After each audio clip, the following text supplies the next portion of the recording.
Sallu ala nabiyil karim. Sallallahu alayhi wa sallam. Mo rántí ìṣẹ̀lẹ̀ kan tó ṣẹlẹ̀ Kí ni o bàbá? ní nǹkan bíi 2000 something sẹ́yìn. Allah. Wọ́n pe àpéjọ kan nílùú Emira tí wọ́n ń pè ní Abu Dhabi. Wọ́n ṣe conference kan bẹ̀ ni. Conference tí wọ́n ṣe yìí ní kí ni wọ́n táàgì ọ̀rọ̀ yẹn lórí. Wọ́n táàgì ẹ̀ lórí Muhammad and Muhammadanism. Allah. Ní Lárúbáwá ó ń jẹ́ Muhammad wa Muhammadiyya. Ńgbà tó ní kálukú ń sọ̀rọ̀ arábìnrin kan ará Amẹ́ríkà ni. Ní kí ló wí? Ńgbà tí ó sọ̀rọ̀ ń pa Kùránì orúkọ arábìnrin ń jẹ́ Margaret Harkinson. Ó ní if the Quran were Muhammad composition, other man could have rivaled it. But the glorious book, which is Quran, has come to make a confirmation of the original law of Moses, the authentic gospel of Jesus Christ, an unfabricated psalm of David, including other revelation from Almighty Allah. Almighty Allah, who has evidently spoken the truth of yesterday, today, and tomorrow, and has revealed the glorious book unto thee, who, Muhammad sallallahu alayhi wa sallam, all these scriptures with truth. Sallallahu alayhi wa sallam. Sallallahu alayhi wa sallam. Ní kúkúrú èdè kí lárábìnrin wí, ó ní Kùránì yẹn tó bá jẹ́ pé Ànábì ló kọ́ ni, àbá ti rí irú Wọlé Ṣóyínká tí wọ́n náà yóò ní èmi náà lè kọrú ẹ̀ náà. Àmọ́ kò yẹ sí Ànábì ló kọ́ o.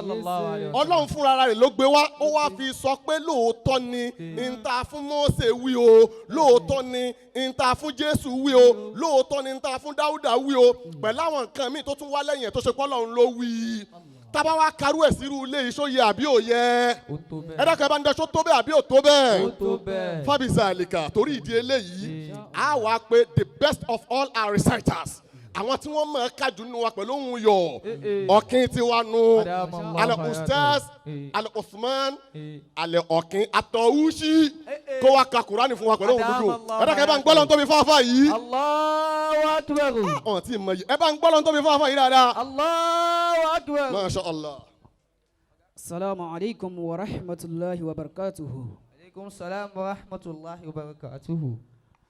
أعوذ بالله من الشيطان الرجيم بسم الله الرحمن الرحيم وإذ يرفع إبراهيم القواعد من البيت وإسماعيل ربنا تقبل منا إنك أنت السميع العليم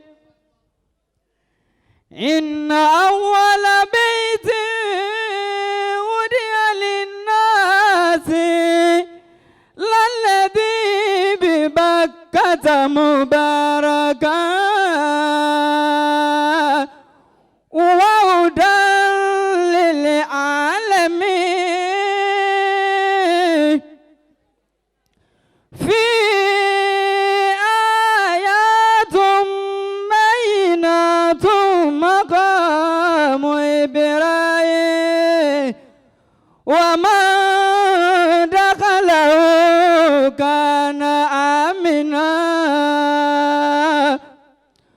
ولله على الناس حج البيت من استطاع إليه سبيل ومن كفر فإن الله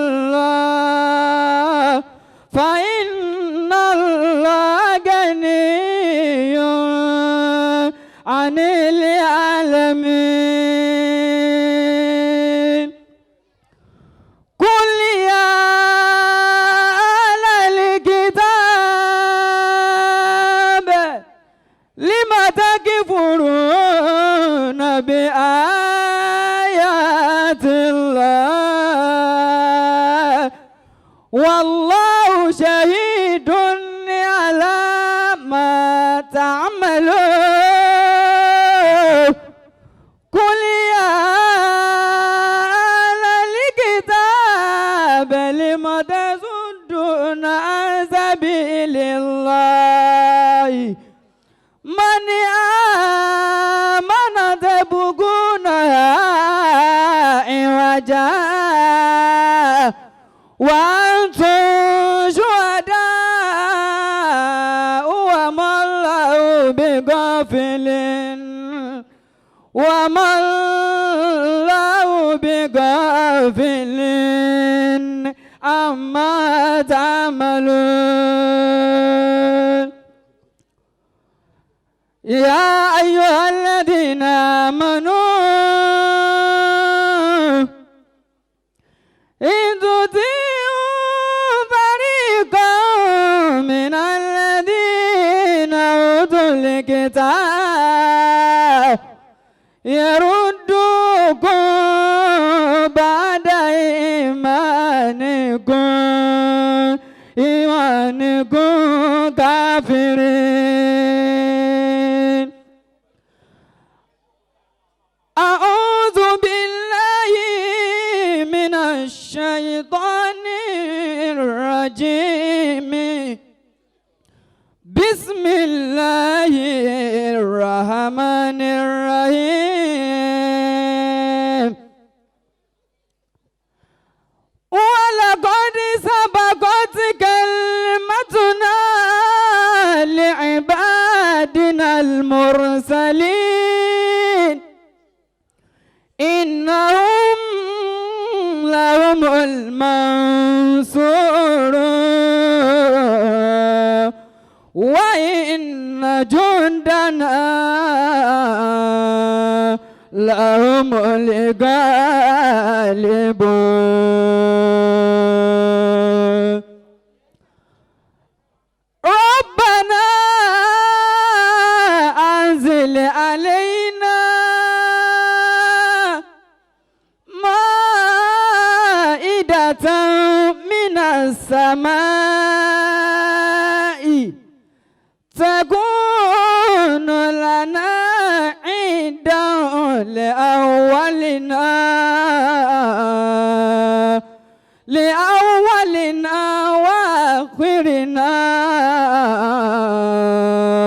وآخرنا وآية خير الرازقين ربنا إنك جامع الناس ليوم لا ريب فيه إن الله لا يخلف الميعاد إنما أمره إذا أراد شيئا أن يقول له كن فيكون سبحان ربك رب العزة عما يصفون وسلام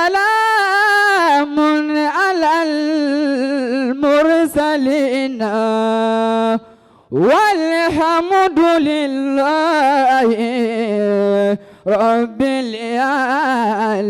العالمين صدق الله مولانا العظيم.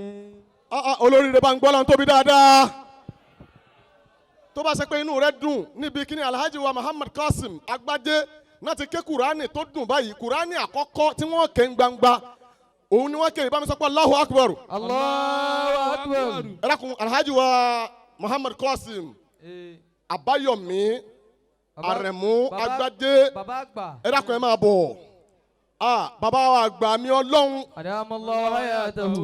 ó tún bá ń tún wí. Adamallahu hayatahu. Ọlọ́run dákun mọ́sá àjẹkẹ́mi ọ̀gá ogun. Àmín ya Allah. wọ́n máa ń jẹ́ kíkiní kan yé wa wọ́n ní àwọn ń kí àwọn àfa lọ́wọ́ wọ́n ní kùránì téèyàn bá mọ iyì rẹ̀ tẹ́ ẹ bá ké fún ẹ mọ̀.